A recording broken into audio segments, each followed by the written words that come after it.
The year is 2010. YouTube has been around for 5 years. You watch one of the biggest networks on the site. Channel, awesome. Nostalgia Critic, Bat credit card. Spoony, Oh, I did it again! I cannot be stopped! Linkara, I am a woman! Angry Joe, How I wanted to do it. Come on, you're can't- attacking me on the it's independent game, which is look, not what it is this year. You're telling me MMO should be nominated for Game of the Year, yet you can't name the MMOs it should be. Look. And you're telling me that you don't know who's voting on the awards when it's public. when many more called that network home. And they were about to release something big. Kickassia. A crossover movie that involved everyone on the network. I'm not kidding when I say this thing was huge. To my puny 13-year-old mind, this was bigger than the fucking Avengers. And I was there, man. I was there. Where were you? We open up on the Nostalgia Critic explaining what Molossia is. There is a nation called Molossia. A micronation, to be precise. This really is fucking 2010's ass horse shit. According to the audio commentary on the DVD, this intro is a reference to some actor. Get ready for that, by the way. Most of the jokes in this are references. It was 2010, you see, so reference humor was a style at the time. After that, we see an old man doing Tai Chi. Because, funny. Hold on, maybe the commentary tracks has something. And the thing with him is that you don't know going in if this guy's going to be a good actor. You know he has to be in it. Absolutely, but I have no idea if he could act or not, so I really clouded his character in a lot of mystery. Illuminating. Oh, this is Kevin Baugh, by the way. He's the owner? Leader? He owns Molossia. Also, in this same bit, Doug straight up admits to ripping off Looney Tunes. This is totally taken from Looney Tunes, a Wile E. Coyote cartoon. He actually builds a door to knock on Bugs Bunny's hole, and he gives this speech, pretty much almost identical to this. So where people say you're ripping it off, well, yeah. Of course I am. What do you think I'm doing? People like to say pay homage. No, it's ripping off. But as long as you know you're ripping it off, I think it's okay. As long as people know you're ripping it off as well. I don't know if Doug still holds this view. Probably not, it's been 13 years. But I have to disagree. It would be one thing if the joke was altered or if they put a twist on it, but just taking the joke basically word for word does show a lack of creativity. Wait, I just had a thought. Bear with me. In the movie Joker, starring Joaquin Phoenix, the main character, Arthur Fleck, wants to be a stand-up comedian. And there's a few scenes where he is writing down the jokes of other comedians, but he doesn't really understand why those jokes work. So when he retells them, they fall flat. That's kind of what's happening here. Nostalgia Critic is just repeating a joke he liked. Having been told to get off this man's lawn, the critic then starts to call people up and say, "It's time." Hello? It's time.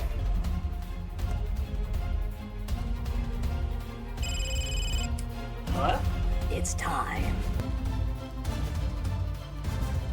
Oh, it's time. Oh, it's time.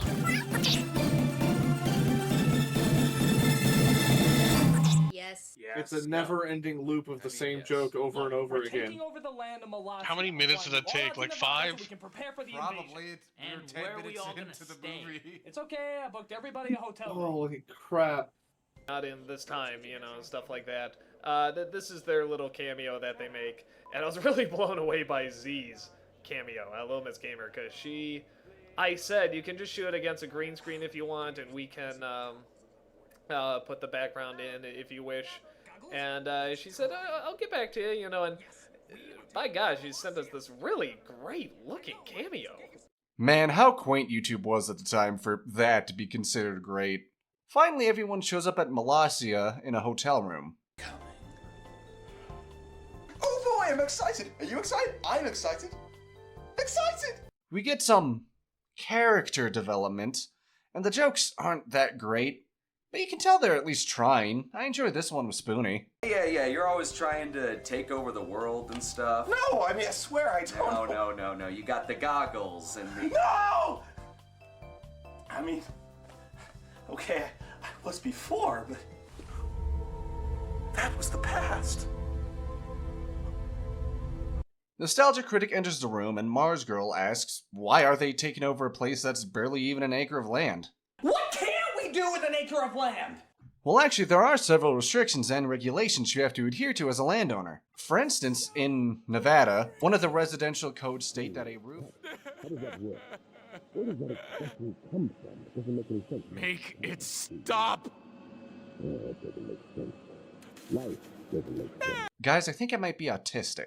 What may start as just a small acre of land will blossom into something larger than any of us can possibly imagine. Yeah, like 2 acres of land. You know, there's another group of people that thought like you, Linkara, and they were called Nazis! They were closed-minded, hate-filled people that just want everything their way. Are you a Nazi, Linkara? No. Are you a Nazi, Linkara? No. Because I don't want any Nazis around here! No, I'm not a Nazi! I'm not a Nazi! Good. Now let me tell you about a group of people that didn't give up. They were called Nazis. Oh wow, you don't really see a lot of jokes like that anymore. But this joke does show that the internet was always crazy, because on the commentary, Doug talks about how commenters were calling them Nazi sympathizers. You know, it's kind of comforting knowing that the internet really hasn't changed all that much. After the speech, Nostalgia Critic pulls Nostalgia Chick aside. By the way, as the obvious future president of this great nation, I'm going to need a vice This is by my side. creepy as fuck. The group sets off to invade Malasia, and we get a scene of Kevin discussing with his advisor.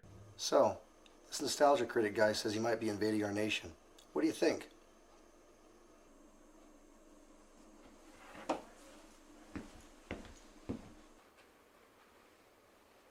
Ah, come on, you fucked the joke. You're supposed to have a few cuts of them talking first, before, and then you reveal it's just him changing costume. This is like the premature ejaculation of punchlines. We then get a shot of Channel Awesome walking down the street like the boys from Tombstone. Dude, just rep your work. I'm like a Super Saiyan stuffed in a checkered shirt. Also, I've cut most of these scenes down for your sanity, but I'm gonna let this one play just to show you how long these jokes will last.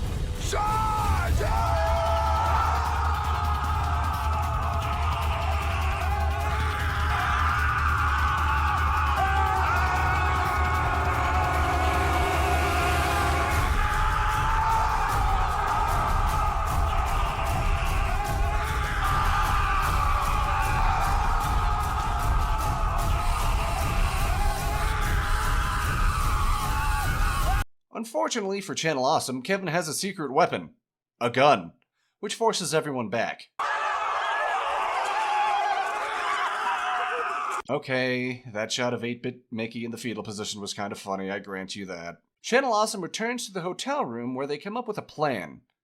To use weapons. You magnificent bastard, I read your book! We then get this totally epic gearing up montage of the gang equipping themselves with only the best from the man-child arsenal. And that leads us to part 2, which according to the commentary, Doug says that the parts mean nothing and are just a joke, making fun of movies that have parts, I guess. Even though I never in all 26 years of my life seen a movie where there are parts like this. Also, during this scene with Spoonie, which is one of the better scenes, Doug says this. There's a small group that, I hate to say didn't get it, because that sounds really pompous, but I think they misunderstood what we were going for. And people were actually taking this seriously, and some of the complaints were the story arc, you know, doesn't have a thrilling climax, and the characters, you know, didn't follow through, or this was inconsistent, or something like that. You're not supposed to care. I disagree with Nostalgia Critic here. As a kid, the reason I liked this movie was because I cared. I cared about these characters, these people. I cared about the storylines that these guys had in their videos. Honestly, think about some of your favorite comedians or even stand-up acts. Would you find the jokes as funny if you didn't like or care about them? Probably not. To be continued. Oh, that's fucking right! YouTube videos around this time had a max time limit of 15 minutes exactly, which means that this movie had to have been uploaded in 6-part increments. That's why they have the fucking parts. That's why they said they were useless, oh my fucking god. Finally, we get to the showdown. This battle is up there with the greats. The Battle of Minas Tirith from Return of the King. The Battle of Thermopylae from 300. Shiriyama from The Last Weeaboo starring Tom Cruise. All pale in comparison to this. The Battle of Malasia.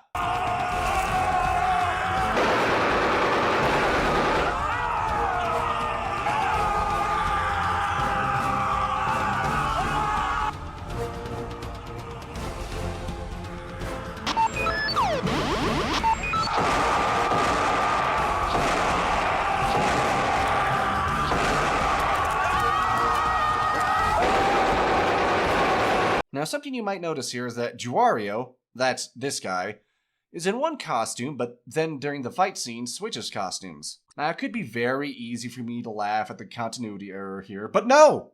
There is a reason. And, Justin there he has an alter ego, Juario, and he said, I want to dress up as this character, my alter ego, sort of like Tyler Durden. I said, that's fine. And then when we got to the train scene, he said, no, my alter ego wouldn't have this scene in this costume. We have to switch back to Juario. Juario had an alter ego, huh? Nah, not touching that one. But this does raise the question, why create this continuity error? If this Japanese delinquent was supposed to be another character other than Juario, why not just have the two of them around? Have Juario say he can call in a friend to help the fight. Or just not have Juario change costume. Seriously, no one else's storyline or lore is respected. Hell, one of the main plot points is that Spoonie is Dr. Insano, but in Spoonie's videos they were two different people, so why give Juario the courtesy of respecting his characters but not anyone else? Channel Awesome managed to beat Kevin Baugh by 2D Lee turning 3D and using the punching sound effects they always use. It never stops. It never stops. It never stops. It never stops. It never stops. Kevin runs back into the house where he dons a disguise, but everyone sees through it and they don't do anything? Baugh, Minister of Making Things Orderly. But it's so obviously you. Yes, I get that a lot, but the fact is we're two totally different people. They just let him hang out? Which, like, earlier fucks up the joke if they already know that he's just Kevin in disguise. Also, why have the characters suddenly be competent here? I mean, the whole joke of the movie is that they're a bunch of dumbasses. Them being competent here is actually pretty out of character for how the group has been characterized at this point, and it makes the joke worse. I don't get it. Oh hey, I used to own that Game Informer magazine as a kid. Nice. Continuing on, there's a bunch of gags about the group being woefully incompetent at being government officials, and the nostalgia chick as Sarah Palin for some reason. Yeah, Sarah Palin. That was a dated reference even back then, let alone now. One thing that's interesting is that the drawing on the Kickassia flag, this ice cream cone with guns, was going to be the original logo for Channel Awesome, but they didn't use that because they wanted to be taken more seriously. They were taken seriously, alright. During this time, we see Kevin Baugh worm-tonguing his way through the Channel Awesome members, convincing him to depose of the nostalgia critic. Turns out they found a receipt for 20 tons of dynamite.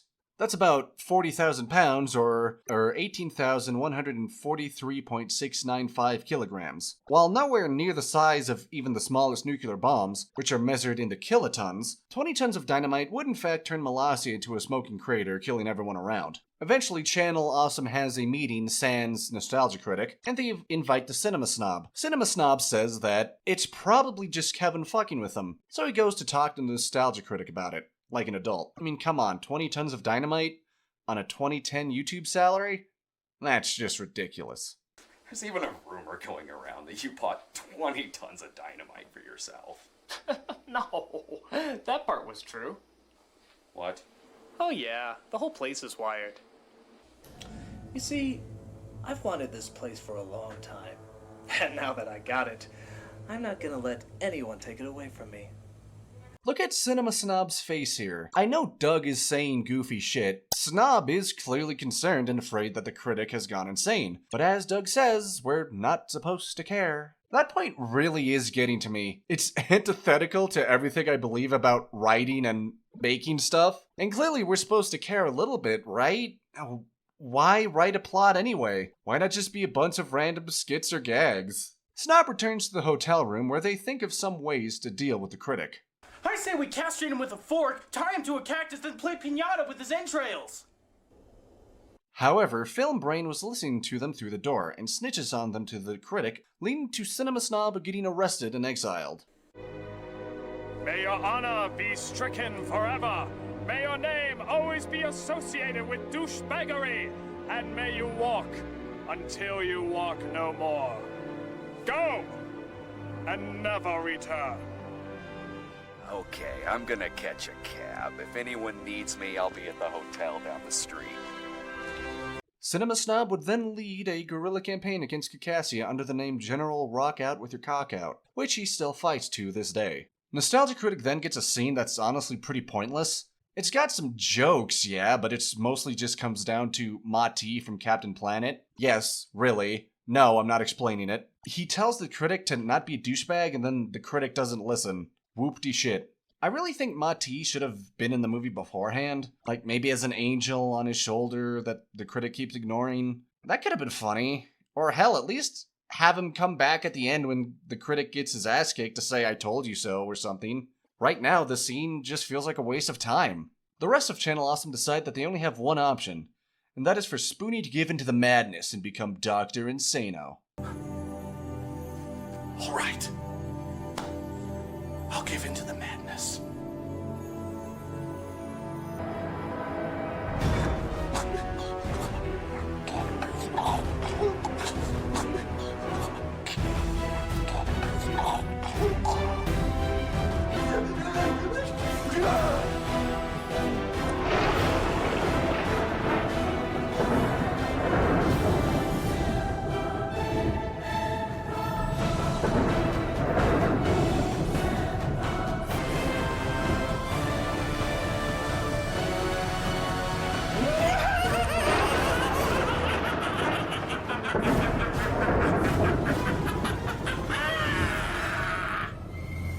Okay, yeah, I kinda like the scene. I don't know, man. Everyone egging Spoonie on the transform, Linkar's objections, Spoonie having it up. It puts a smile on my face. It reminds me of my days in high school drama club and, like, digital video class, alright? I like it. Insano then fights the critic, again, mostly gags, that last just a little bit too long. So, not much to talk about other than this. No offense, but... Based. Dr. Insano loses, cutsing him to call upon Santa Christ. Help me, Santa! You're just paranoid, critic. Who else is in on it? Help me, Jesus Christ! We're all your friends, critic. Are you? Yes. Are you? Help me! Santa Christ! Santa Christ! Santa Christ! We all love you!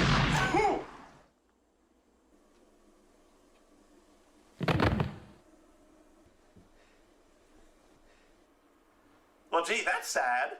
And honestly, we got a joke here that I kind of like. Believe in Santa Christ! We believe in Santa Christ! We believe in Santa Christ! We believe in Santa Christ! Nope, that did nothing. Toss him. Kudos, movie. Kudos. After the death of Santa Christ, Film Brain decides to help Channel Awesome rebel. Only notable thing here is a cameo from James Rolfe, who explains how to play the board game Risk. Another fight scene. You know, for a comedy movie, there sure are a lot of fight scenes. God, it's like modern Marvel. And the joke is always the same. It's goofy fighting. I can't help but think if there were less fight scenes and more character interactions, that would have made the movie better. You know, maybe end the movie on the Dr. Insano fight. Anyway, Nostalgia Critic gets his ass kicked and everyone starts fighting for the crown. Or hat. Until Santa Christ comes back and tells everyone to just go back to doing their internet review shows. Oh, also he gives Nostalgia Chick Othello. That's okay. Here, have Othello. The Dynamite subplot comes back in, but it's mostly just for another joke of Nostalgia Critic getting beat up again. Honestly, it's really unneeded. Nostalgia Critic gives Kevin Bao Molossia back, and the movie ends. Dude, I feel like I just went through hell. And so that was Kickassia. And honestly, I do like the movie in a weird way. It's got this vibe of a bunch of friends getting together to make a video. It does encapsulate that feeling of YouTube and the internet in general before they became more mainstream. If you like older YouTube, or, you know, if you have a group of friends who would be down to watch and riff on something admittedly kind of cringy, I think you would like it. However, if you don't like cringe like my friends, or don't really have any nostalgia for it, you might want to give it a pass. Anyway, I'll see you guys next time. Peace.